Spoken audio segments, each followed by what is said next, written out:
Gonna throw these pieces of birch bark in there. Try to get this thing going.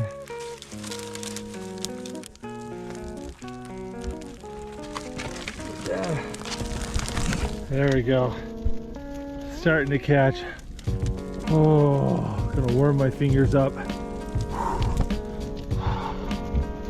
That didn't want to light. I had to use all my char cloth and all my cotton balls to get that started. Really don't want this fire to go out. It's gonna get even colder tonight, I'm sure of it. All right, we're gonna need a lot more wood.